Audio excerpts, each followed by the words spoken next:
Hello YouTube, this is Zach, and today I'm going to be analyzing LiSA's Gurenge from First Take. This was a recommendation from Boss Joe. The Boss Joe has offered me some really good ones in the past. I think he was the guy who recommended Iron Mouse and a few others. So if you've never seen my content, I am a professional singing teacher. I do reaction videos, but my videos tend to be a lot more educational in nature than like full on like mind melting faces kind of thing. So I don't know what this is, but we're gonna let it rip. Let's go. This is Gurenge by LiSA.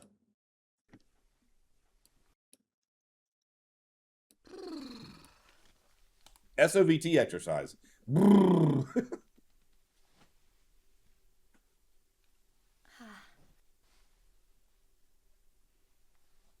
なんか Turn on the closed captions here. Maybe I can see what's going on.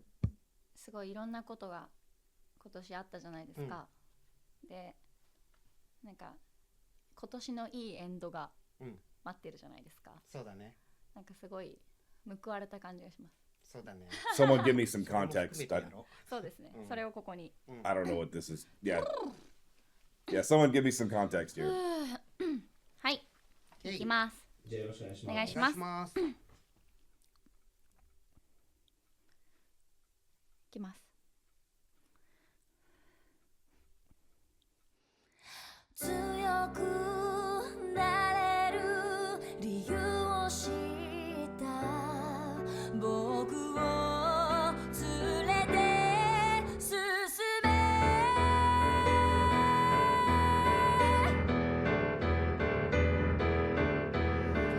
泥だらけの走馬灯に酔うこわばる心震える手は掴みたいものがある、それだけさ、夜の匂いに空になんでも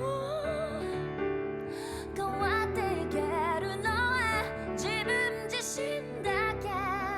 Okay, so far I'm seeing there's basically like two different modalities to her voice, right? So what I mean by that is what I'm hearing is that she does a lot of shifting between what I would say is a more cricothyroid heavy engagement, which is like where you have kind of a lighter, headier sound, and some of the stuff is coming across as a little bit like in the breathy vein. So whenever you have kind of a lighter, headier, breathier sound, by headier I mean like head voice sounding sound, you typically have more cricothyroid engagement. That's a muscle that helps control the closure of the vocal folds. So she kind of does this shift between this heavier, lighter sound to this much more, I guess, edgy, almost pushed thyroarytenoid dominant sound, which is like your chest voice sound. So everyone kind of uses a combination of both those muscles when they sing. But what's happening in this case is there's like this really massive shift that I hear between the two. So like, let me see if I can give you an example of what I'm talking about. So even here, so right there, just that shift is a really great example of that. So if you listen on this line, it's like the da, da. There's like this headiness, this breathiness about it, but it immediately shifts into this like much more pressed chord closure kind of sound. So when she finished this sentence, now listen to the next one.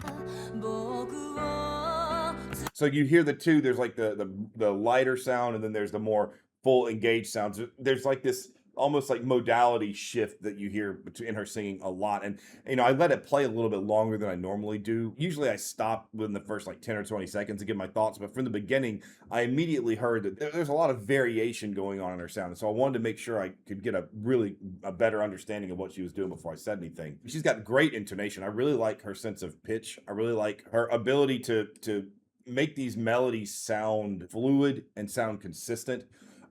So far I don't know much about her, so I don't really know her background. I don't know where she comes from. I don't know anything about this. So what I'm getting from this at this point is that this is designed to be sort of a more stripped down performance. So far up to this point, it's not like super bombastic. It's something that's supposed to be a little bit more personal. I kind of generally reading the lyrics is something that's supposed to be maybe a little bit more introspective. But in terms of her vocal technique, what I hear is two modalities, kind of the headier cricothyroid heavy low range sound, and then this, as she moves up the voice, she does more thyroarytenoid engagement, makes it a little heavier, which is, it kind of runs in contrast to a lot of people, because a lot of people, when you hear the lower end, it's a lot more thyrorytenoid heavy or a lot more chest voice heavy. And when they move up, the voice is more cricothyroid or headier sounding. But in this case, it's she's kind of inverting that a little bit. You're getting a little bit more of the light sound on the lower stuff, and then the more full sound on the higher stuff. But I'll keep listening. You know, there's a lot more to go, so we'll see what happens.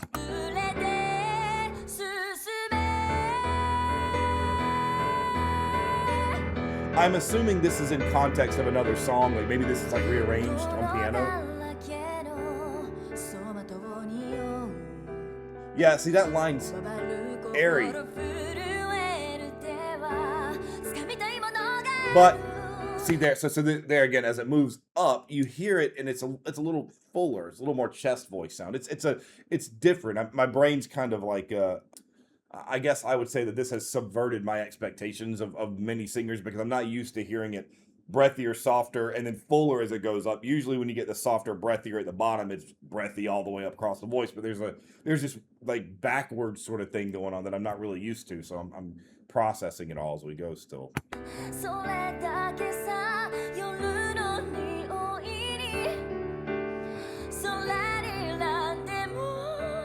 Head voice, that's an example of moving up into the head voice, using the cricothyroid higher. So she releases some of that chest voice engagement, moves up into the head voice, and it, you know, for that one little line. So it shows that it's not like that her head voice or lighter, kind of headier sound isn't just relegated to the bottom of the voice. She uses it at the top of her voice too.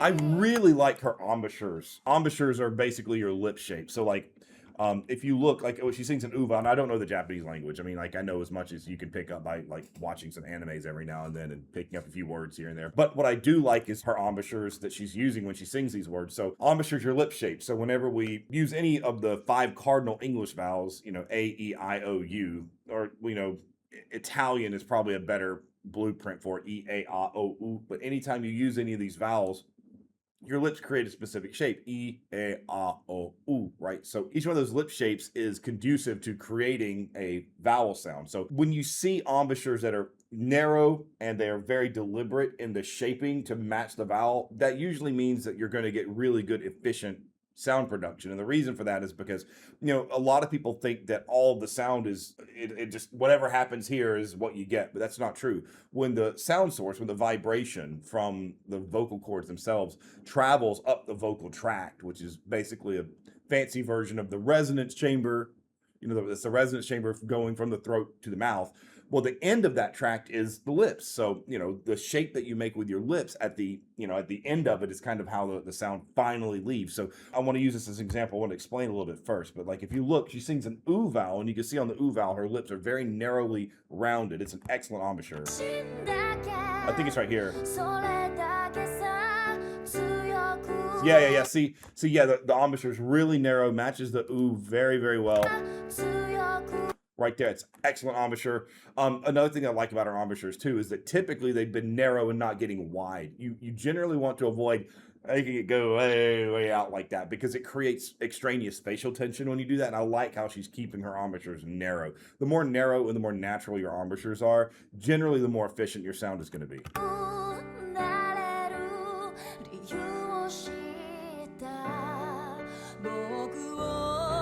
Good O vowel.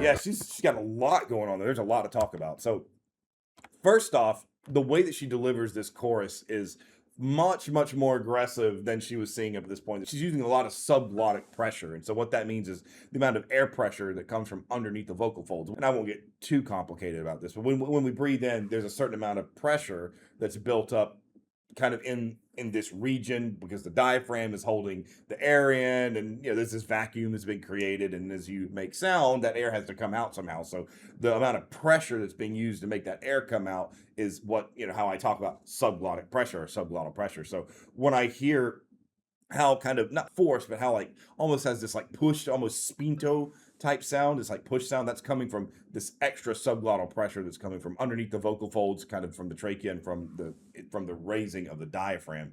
So that's where you're getting this really edgy sort of push sound. But she also does a really good job of, in the middle of this really heavy push kind of sound, flipping up into the head voice. And that's hard to do because there's this handoff of muscle groups. Like I was talking about the thyroarytenoid and the cricothyroid before. Well, the TA muscle, I'll just use that from now on so I don't say thyroarytenoid over and over again. So the TA muscle, it's holding the folds together very firmly. But when you move up into that head voice sound, the CT, the cricothyroid, kind of creates a lighter, leaner chord closure. So you go from this like really push thing to this very light closure. And so when you're singing with this much air pressure and it's high and it's aggressive like that, but then you just flip it up into this light head voice, that's a huge adjustment, a huge change that the voice has to make very quickly. She does it really well here. Let me see if I can find it again.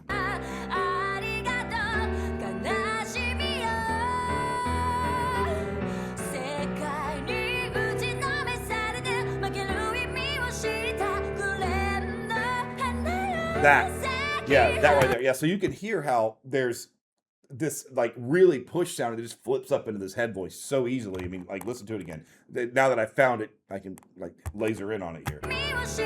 Right here.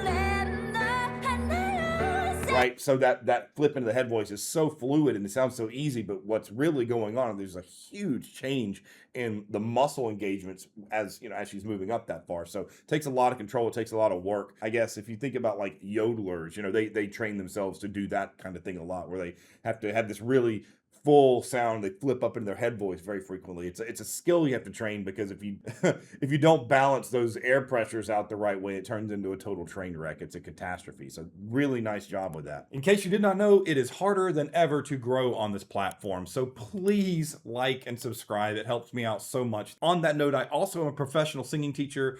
I teach voice lessons for a living. Join my Discord server if you're interested in that kind of thing. I teach all the time. I'd be more than happy to give you a free assessment. It's totally free, 30 minutes, where you can get a good idea of where your voice is at, and we can game plan for the future from there. I also have a Patreon, I have memberships, I have a merch store, all kinds of ways that you can support this channel. Please consider supporting me. I would appreciate it so much. Thank you, and back to the video.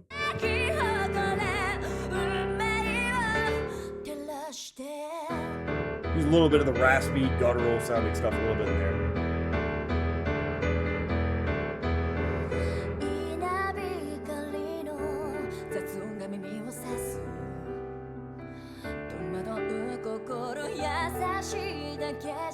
I like her sense of line. Yeah, I really like her sense of line, her legato. I've talked about this concept a million times on this channel. Basically, legato is the way that a line of sound starts and ends and how it all connects together. She does a really good job of making these lines, like literal lines of words and lines of notes, fluid, and it all connects together really well. She does a really good job of that. It sounds very even. It doesn't sound like there's a lot of breaks going on. So she's using her air really efficiently to be able to carry that line consistently across the entirety of the phrase. It's really nice.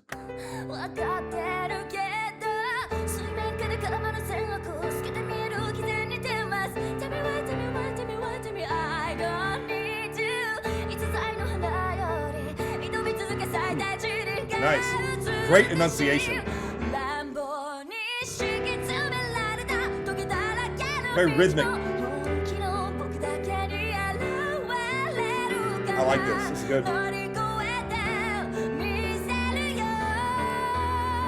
Yeah. So I really love that whole segment. She turns the voice into almost a rhythmic instrument. So da da da da da da da da da da da da da. You kind of hear this like sub rhythm that comes in with the voice. And before this, she'd been singing these really like linear melodies, and it was kind of like I don't want to say straightforward, but the melody was the notes were a lot longer, they were a lot more fluid, a lot more legato, and she kind of goes in this little middle section here. I don't know if it's a bridge of the song or not, but the voice definitely takes on the role of a more rhythmic instrument. Oh, here we go.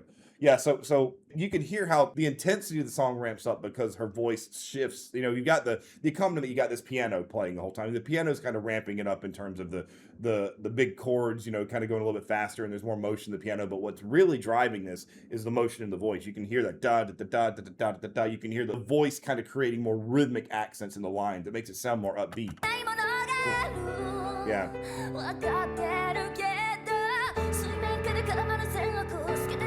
Da, da, da, da, da. Yeah, yeah. Da, da, da, da, da, da, da. Yeah, way more rhythmic than she was doing before. Yeah, it makes it feel more upbeat, right?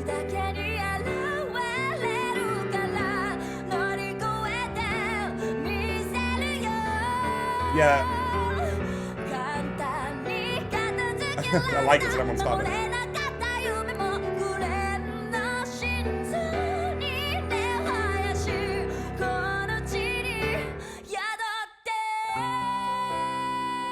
Wow.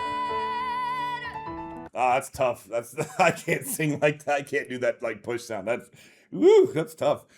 So my impression of her is shifting a little bit as the song's gone on. What I really like about this, it's really started to grab me, is she's in the driver's seat, right? So as her voice goes, the song goes. And I really like how she's changing her vocal modes, she's changing her vocal affects, she's changing the intensity of her singing, the volume of her singing, the range of the singing, the rhythm, all to drive the song forward. It's a sign of her musicianship that she can just kind of like take control of the song by the way that she sings it. Like, it makes me think of, like, I was watching the movie Whiplash the other day, and the whole Buddy Rich, the drummer, is considered like one of the idols, the heroes of that movie that everyone wants to be like. Buddy Rich was known as a drummer, of all things, of a drummer who could just like be the leader of the band. He could just take charge, like what Buddy Rich did, the band did, right? So I kind of get that impression here. I know that it's, comparing a singer to Buddy Rich is like kind of a weird comparison, but what I mean by that is that when her voice gets more rhythmic, when it gets more engaged, when it gets more active, the song follows. Like,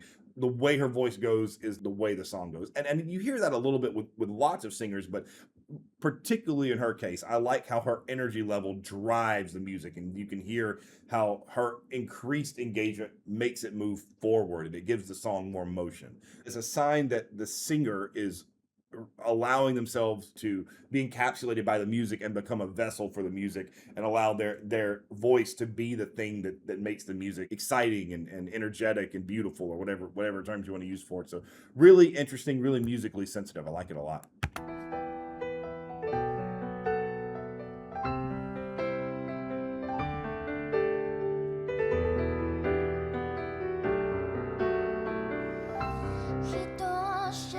See, dialed it back, right? See, the lines are shorter. It's not quite as driving with her voice anymore, and the music kind of takes this laid back, kind of chill, sound for a little bit. Now she's still singing very intensely. You can see that with her hands and her face, but you can also hear that how the way that she's kind of pulling the voice back. There's not as much engagement. It's not as loud. There's not as much pressure, as I was talking about before. But what's happening is she's dialed it all back, and the music feels like it's dialing back with it. So just another example of what I was saying a few minutes ago.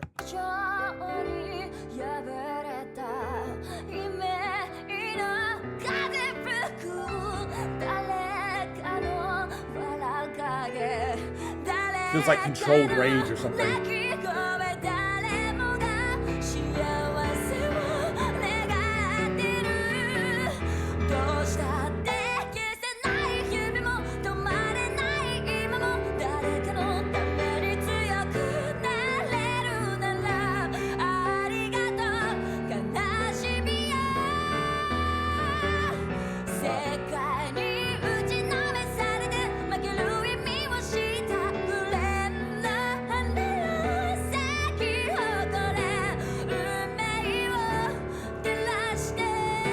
I like the message of this song a lot.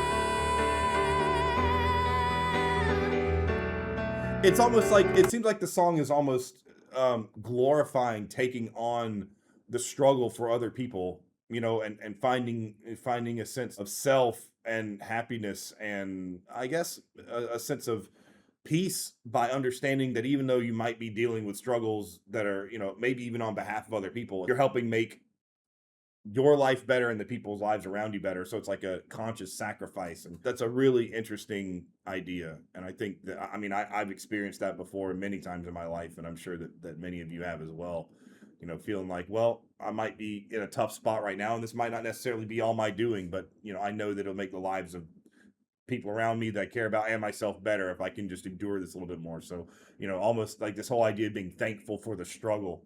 I don't normally talk about the meanings of songs very much, but this one's clicking with me a little bit. This one's resonating with me a bit. 運命は照らして